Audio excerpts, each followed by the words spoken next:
कुणालाही पाठीशी घालू नका. पुणे पोरशे अपघात प्रकरणी मुख्यमंत्री एकनाथ शिंदेंचे पोलिसांना निर्देश. शहरातील कल्याणीनगर भागात झालेल्या पोरशे कार अपघातामुळे राज्यासह देशभरात संताप व्यक्त करण्यात येत आहे. या घटनेतील आरोपींना तातडीने जामीनही मिळाला, त्यामुळे नागरिकांमध्ये रोष आहे. वेदांत अग्रवाल असं आरोपीचं नाव असून तो अल्पवयीन असल्याचं सांगितलं जाते.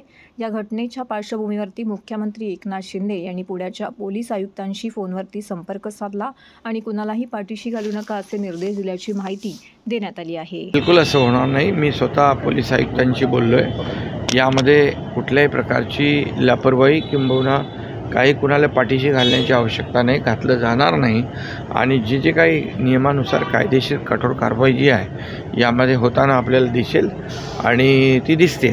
त्यामुळे कुठल्याही परिस्थितीमध्ये कायदा सुव्यवस्था राखण्याचं काम पोलिसांचं आहे. त्याप्रमाणे मी आयुक्तांना सूचना दिलेल्या आहेत, निर्देश दिलेले आहेत. मी स्वतःच आपले राज्याचे मुख्य सचिव यांना सूचना दिलेल्या आहेत की निवडणूक विभाग जो आहे राज्याचा, त्याला ज्या काही गाईडलाईन्स आहेत या गाईडलाईनप्रमाणे मग उन्हासाठी थोडी सावली असेल, पिण्याचं पाणी असेल, ज्येष्ठांना बसायसाठी काही खुर्चीची व्यवस्था असेल आणि ज्या रांगा लांब लांब लागल्या त्याच्यामध्ये जे काही मतदानाची प्रक्रिया जी आहे ती अधिक वेगाने होण्याची आवश्यकता असते.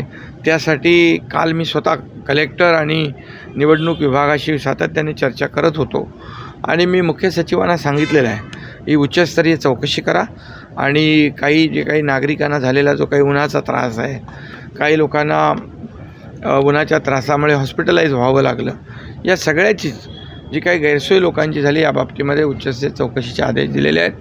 यामध्ये जे कोणी दोषी असतील त्यांची कारवाई केली जाईल. सर्व नागरिकांना आवाहन करण्यात येत आहे की सध्या डासांमार्फत पसरणाऱ्या डेंग्यू या आजाराचा प्रसार रोखण्यासाठी प्रत्येकाने पुढील प्रमाणे कार्यवाही करावी. डेंग्यू आजार एडिस इजिप्ती हा डास चावल्याने होतो. या डासांची पैदास साचलेल्या किंवा साचवलेल्या स्वच्छ पाण्यामध्ये होते. 8 दिवसांपेक्षा जास्त दिवस पाणी उघडे व साचून राहिल्यास त्यात डास अंडी घालतात. अंड्यांच्या अळ्या तयार होऊन पुढे डास तयार होतात. यासाठी आपल्या घरातील पाणी साठे, उदाहरणार्थ बॅरल्स, पिंपे, टाक्या, हौद, रांजणे इत्यादी दर आठवड्याला रिकामे करून घासून पुसून कोरडे करून पुन्हा भरावे. 1 दिवस कोरडा दिवस म्हणून पाळावा. पाणी साठ्यांना घट्ट झाकणे बसवावीत किंवा जुनी साडी, चादर, धोतर यांनी बांधून झाकून ठेवावीत, म्हणजे डास त्यात जाऊन अंडी घालणार नाहीत. घराच्या गच्चीवर, आजूबाजूला, अंगणात कोठेही पाणी साचू देऊ नये. भंगार सामान उघड्यावर टाकू नये, उदाहरणार्थ टायर्स, प्लास्टिक सामान, कुंड्या, टाकाऊ वस्तू इत्यादी. अशा सामानात पावसाचे पाणी साठून त्यात डेंग्यूच्या डासांची पैदास होते. घरातील कूलर्स, फ्रीजच्या पाठीमागील ट्रे हे देखील वेळोवेळी कोरडे करावेत. लक्षात ठेवा, नुसत्या फवारणीने डास घनता कमी होत नाही, तर त्यासाठी डास पैदास ठिकाणे नष्ट करणे ही आपल्या सर्वांची जबाबदारी आहे. कोणताही ताप अंगावर न काढता जवळच्या शासकीय रुग्णालयात मोफत औषधोपचार घ्या. अशा प्रकारे नागरिकांनी सहकार्य केल्यास डेंग्यूचा प्रसार रोखणे सहज शक्य आहे.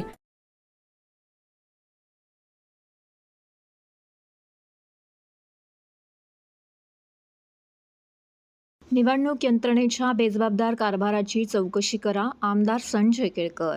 मतदान केंद्रामध्ये पंखे नाहीत, पाण्याची सुविधा नाही, किंबहुना अनेक मतदारांची नावं देखील वगळण्यात आल्याने एक प्रकारे हा लोकशाहीच्या उत्सवाचा आणि मतदारांचा अपमान आहे. तेव्हा निवडणूक यंत्रणेच्या बेजबाबदारपणाची चौकशी करून कठोर कारवाई व्हावी अशी मागणी आमदार संजय केळकर यांनी केली आहे. लोकसभेच्या 5व्या टप्प्यातील मतदान सोमवारी पार पडले. मात्र ठाण्यात मतदान केंद्रावर संथ गतीने मतदान आणि मोठ्या प्रमाणामध्ये गोंधळ पाहायला मिळाला. निवडणूक यंत्रणेच्या माध्यमातून अत्यंत गलथान, भोंगळ आणि बेजबाबदारपणाचे दर्शन मतदान केंद्रावरती झाल्याचं पाहायला मिळालं. हा लोकशाही उत्सवाचा आणि मतदारांचा अपमान असल्याचा आरोप आमदार केळकर यांनी केला आहे. लोकशाहीच्या या उत्सवात भोंगळ कारभार करणाऱ्या अधिकारी आणि कर्मचाऱ्यांची चौकशी करून कठोर कारवाई करण्याची मागणी यावेळी आमदार संजय केळकर यांनी केली आहे.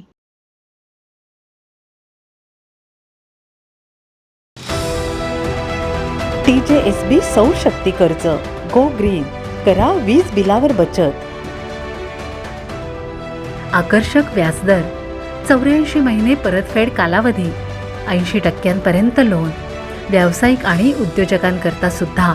अधिक माहितीसाठी तुमच्या जवळच्या शाखेला भेट द्या किंवा संपर्क साधा. 1800-223-466 आणि 1800-266-3466.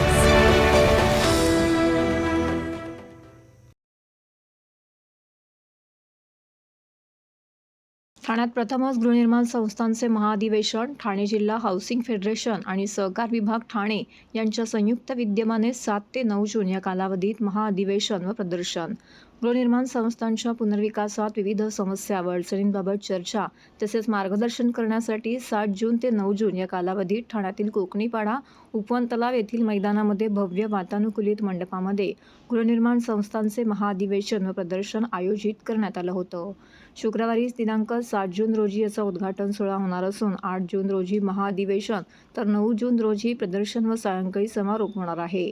ठाणे जिल्हा हाऊसिंग फेडरेशन आणि सहकार विभाग ठाणे यांच्या संयुक्त विद्यमाने होणारे हे ठाणे जिल्ह्यातील पहिलंच महाअधिवेशन असून सुमारे 8 ते 10 हजार सहकारी गृहनिर्माण संस्थांचे प्रतिनिधी या अधिवेशनाला उपस्थित राहणार आहेत.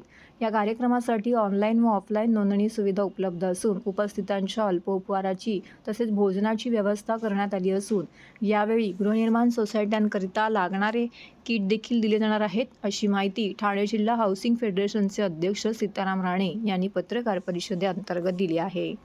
दरम्यान महाअधिवेशनात आयोजित प्रदर्शनामध्ये गृहनिर्माण संस्थांसाठी उपयुक्त ठरणाऱ्या वेगवेगळ्या व्यावसायिकांचे स्टॉल्स, विकासक, अर्थसहाय्य करणाऱ्या संस्था, त्याचबरोबर रेन हार्वेस्टिंग व घनकचरा व्यवस्थापन करणाऱ्या संस्थांचे स्टॉल्स असणार आहेत. तेव्हा ठाणे जिल्ह्यातील सहकारी गृहनिर्माण संस्थांनी मोठ्या संख्येने उपस्थिती दर्शवण्यासाठी नोंदणी करावी अथवा ठाणे जिल्हा हाऊसिंग फेडरेशनच्या कार्यालयात संपर्क साधावा असं आवाहन सीताराम राणे यांनी केलं आहे. ठाणे जिल्ह्यामध्ये अशा प्रकारचं महाअधिवेशन गृहनिर्माण संस्थांसाठी पहिल्यांदाच होत आहे. मुंबईमध्ये अशा प्रकारची अधिवेशनं 1965 पासून आतापर्यंत 3दा झाली आहेत, पण ठाणे जिल्ह्यामध्ये हे पहिल्यांदाच होत आहे. गृहनिर्माण संस्थांच्या असलेल्या वेगवेगळ्या समस्या, विशेषतः स्वयंपुनर्विकास असेल, पुनर्विकास असेल, या संदर्भात अर्थपुरवठा होताना अडचण येते आहे किंवा पुनर्विकास करताना बऱ्याच ठिकाणी बिल्डरनी काही ॲग्रीमेंट केल्या आहेत आणि वेगवेगळ्या विषयासाठी पुनर्विकास थांबलेला आहे. त्यामुळे सोसायटीच्या सभासदांना, पदाधिकाऱ्यांना मोठ्या प्रमाणात अडचणींना सामोरे जावं लागतं. या सगळ्यांचा सगळे प्रश्न सुटावेत यासाठी आपण हे महाअधिवेशन आयोजित केलेलं आहे. यामध्ये सहकार कायद्यामध्ये जे गृहनिर्माण संस्थांसाठी स्वतंत्र प्रकरण तयार झालेलं आहे 154B, त्याच्यामध्ये सुद्धा काही आवश्यक बदल करणं आवश्यक आहे आणि हे सगळे बदल आणि आवश्यक बाबी या अधिवेशनाच्या माध्यमातून शासनापर्यंत पोहोचवण्याचा आमचा मानस आहे. आणि या अधिवेशनामध्ये हे सगळे शासकीय ठराव आपण वेगवेगळे करून शासनाकडे पाठवणार आहोत. या अधिवेशनामध्ये माननीय मुख्यमंत्री एकनाथजी शिंदे, उपमुख्यमंत्री माननीय देवेंद्रजी फडणवीस, त्याचबरोबर माननीय अजितदादा पाटील, सहकार मंत्री माननीय दिलीप वळसे पाटील, त्याचबरोबर गृहनिर्माण मंत्री माननीय अतुलजी सावे, आणखीन ठाणे शहराचे आमदार माननीय केळकर साहेब, संजय केळकर साहेब, निरंजनजी डावखरे, सहकार आयुक्त, प्रधान सचिव सहकार, असे सगळे अधिकारी या कार्यक्रमामध्ये, या अधिवेशनामध्ये उपस्थित राहणार. हे प्रदर्शन कम अधिवेशन असा हा 3 दिवसाचा कार्यक्रम आहे. 7 जून ते 9 जून असा हा कार्यक्रम असेल. 7 जूनला प्रदर्शनाचं उद्घाटन होईल. 8 तारीखला हे अधिवेशन गृहनिर्माण संस्थांसाठी अधिवेशन आपण ठेवलेलं आहे आणि 9 तारीखला संध्याकाळी या प्रदर्शनाचा समारोप होईल. असं 3 दिवसाचा हा प्रदर्शन कम अधिवेशन असा कार्यक्रम ठेवलेला आहे. सकाळपासून हे लोकांसाठी असेल. 3 दिवसाचा कार्यक्रम आहे आणि लोकांना गरमीचा किंवा पावसाळ्याची शक्यता असल्यामुळे जे मंडप बनवणार आहोत ते वातानुकूलित आहेत, एसी असणार आहे, त्यामुळे लोकांना त्रास होणार नाही त्याची दक्षता आम्ही घेतलेली आहे. शुक्रवारी ठाण्यात पाणी नाही, ठाणे महानगरपालिका क्षेत्रामध्ये मुंब्रा, दिवा, कळवा, माजीवाडा, मानपाडा व वागळे या प्रभाग समिती क्षेत्रांमध्ये गुरुवारी 23 मे ते रात्री 12 पासून शुक्रवारी 24 मे रात्री 12 वाजेपर्यंत पाणी पुरवठा बंद राहणार आहे. महाराष्ट्र औद्योगिक विकास महामंडळाकडून येणारं पाणी या भागात दिलं जाते. MIDCच्या पाणीपुरवठा योजनेच्या अंतर्गत 12वी गुरुत्व वाहिनीच्या कटाई नाका ते शेळ टाकी येथे तातडीची दुरुस्तीची कामे हाती घेतल्यामुळे त्यांच्याकडून होणारा पाणीपुरवठा 23 मे ते 24 मे रात्री 12 वाजेपर्यंत एकूण 24 तास बंद राहणार आहे. या शटडाऊन कालावधीत ठाणे महानगरपालिकेअंतर्गत दिवा, मुंब्रा आणि कळवा प्रभाग समितीमधील सर्व भागांमध्ये, वागळे प्रभाग समितीमधील रूपादेवी पाडा, किसननगर नंबर 2, नेहरूनगर तसेच मानपाडा प्रभाग समिती अंतर्गत कोलशेत खालसा गाव येथील पाणीपुरवठा 24 तासांसाठी पूर्णपणे बंद राहील. पाणीपुरवठा सुरू झाल्यानंतर पुढील 1 ते 2 दिवस कमी दाबाने पाणीपुरवठा होईल. या काळासाठी पुरेसा पाणीपुरवठा करून ठेवावा तसेच पाणी काटकसरीने वापरून ठाणे महानगरपालिकेस सहकार्य करावे असं आवाहन करण्यात आलं आहे. रुग्णालयात आगीच्या वाढत्या घटना बघता अशा आपत्तीच्या काळात रुग्णालय कर्मचारी आणि अधिकाऱ्यांचा गोंधळ उडणार नाही यासाठी ठाणे मनोरुग्णालयामध्ये ठाणे अग्निशमन केंद्राच्या सहकार्याने अग्निप्रतिबंधक व जीव संरक्षण उपाययोजनांचं प्रशिक्षण व मॉक ड्रिल आयोजन नुकतंच करण्यात आलं होतं. यामध्ये fire alarm system, hydrant system, hose pipe smoke detector, fire control panel इत्यादी उपकरणं हाताळण्याची माहिती देण्यात आली. ठाणे मनोरुग्णालयात मनोरुग्णांची सेवा करतेवेळी कर्मचारी व अधिकाऱ्यांना कायमच सतर्क राहावे लागते. त्यामुळे एखादी आगीची घटना झालीच तर रुग्णालयाने वेळीच उपाययोजना करावी म्हणून ठाणे मनोरुग्णालयात ठाणे अग्निशमन केंद्राच्या माध्यमातून नुकतंच मॉकड्रिल आयोजित केलं होतं. रुग्णालयात कुठे आग लागल्यावरती ती कशी विझवावी याचे शास्त्रोक्त माहिती अग्निशमन केंद्राने दिली असल्याची माहिती रुग्णालय अधीक्षक डॉक्टर नेताजी मुळीक यांनी दिली. अग्निप्रतिबंधक व जीवसंरक्षण उपाययोजनेचे प्रशिक्षण व मॉकड्रिल करतेवेळी आग प्रतिबंधात्मक कोणते उपाययोजना कराव्यात, काळजी कशी घ्यावी याचे सविस्तर मार्गदर्शन करण्यात आले. विविध उपकरणांचे प्रात्यक्षिक दाखवून उपकरणे कशा प्रकारे वापरावीत याचा कर्मचाऱ्यांकडून सराव करून घेतला. यामध्ये fire alarm system, hydrant system, hose pipe, fire executor, sand bucket, smoke detector, fire control panel इत्यादी उपकरणांची माहिती दिली. या प्रशिक्षणाच्या वेळी डॉक्टर नेताजी मुळीक, वैद्यकीय अधीक्षक PWDचे विद्युत अभियंता श्रीमती भालवी, उप अधीक्षक डॉक्टर प्राची चिवटे व वैद्यकीय अधिकारी व सर्व संवर्गातील कर्मचारी उपस्थित होते. रुग्णालयात आगीची दुर्घटना झालीच तर त्यावर नियंत्रण आणण्यासाठी अग्निशमन यंत्रणा कार्यान्वित आहे. रुग्णालयात 2 लाख लिटर क्षमतेची भूमिगत टाकी बांधली आहे. धर्मवीर आनंद दिघे यांची ज्येष्ठ भगिनी अरुणाताई गडकरी यांची मुख्यमंत्री एकनाथ शिंदे यांनी ठाण्यातील कौशल्य हॉस्पिटलमध्ये जाऊन भेट घेतली. गेल्या काही दिवसांपासून अरुणाताईंची तब्येत बरी नसल्याचं समजल्याने मुख्यमंत्र्यांनी त्यांची भेट घेऊन त्यांच्या प्रकृतीची विचारपूस केली. यावेळी त्यांच्यावरती उपचार करणारे डॉक्टर संजय ओक यांच्याकडून त्यांची तब्येत आणि उपचार सुरू असलेले औषधोपचार याबाबतची माहिती घेण्यात आली. तसेच अरुणाताईंवरती शक्य ते सारे उपचार करावेत आणि त्या लवकरात लवकर पूर्ण बऱ्या होतील यासाठी प्रयत्न करावेत अशी विनंती त्यांनी डॉक्टरांना केली आहे. ते आनंद दिघे साहेबांच्या भगिनी अरुणा गडकरी यांना पॅरालिटिक अटॅक आला आहे आणि त्यांना मी पाहायला आलो आणि नंतर डॉक्टरांशी चर्चा केल्यानंतर ज्युपिटरमध्ये शिफ्ट करण्याचा निर्णय घेतला आहे आणि त्याप्रमाणे त्यांची प्रकृती स्टेबल आहे आणि जे पुढचे जे काही उपचार आहेत ते ज्युपिटरमध्ये करण्याचा निर्णय घेतला आहे. त्यामुळे मला वाटतं आता त्यांच्या प्रकृतीमध्ये चांगला हे होईल, इम्प्रूव्हमेंट होईल आणि जे ट्रीटमेंट करायची आहे ती ज्युपिटरमध्ये केली जाईल. नाही, मीटिंग झाली डॉक्टरांच्या बरोबर आणि ठरलं की बाबा आपण ज्युपिटरमध्ये शिफ्ट करू. तिथे सगळ्या इक्विपमेंट, सगळ्या ट्रीटमेंट्स, या सगळ्या MRI असेल, मग तिथे सगळं इन हाऊस आहे. त्यामुळे आपल्याला ट्रीटमेंटसाठी ते जादा बरं पडेल आणि त्यासाठी निर्णय घेतला आपण शिफ्टिंगचा. सोमवारी रात्री उशिरा मिळालेल्या माहितीनुसार ठाणे लोकसभा मतदारसंघामध्ये शेवटच्या तासाभरात मतदारांनी भरघोस मतदान केले. एकूण 52.9% मतदान झाल्याची माहिती निवडणूक निर्णय अधिकारी मनीषा जायभाय धुळे यांनी दिली आहे.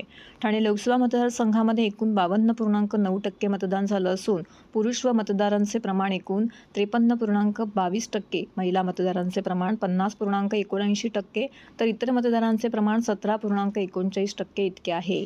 2009च्या लोकसभा निवडणुकीत या मतदारसंघामध्ये 60.8, 2014मध्ये 50.85, 2019मध्ये 49.95% मतदान झाले होते. यंदा 2% मतदान वाढल्याचं दिसून आले. ठाणे लोकसभा मतदारसंघातील मीरा भाईंदर विधानसभा मतदारसंघात 4,57,359 मतदारांपैकी 2,23,898 मतदारांनी मतदान केलं. हे मतदान 48.95% एवढं आहे. ओवळा माजीवाडा मतदारसंघामध्ये 5,09,227 मतदारांपैकी 2,58,255 मतदारांनी मतदान केलं आहे. कोपरी पाचपाकाडी मतदारसंघात 3,28,054 मतदारांपैकी 1,84,522 मतदारांनी मतदान केलं आहे.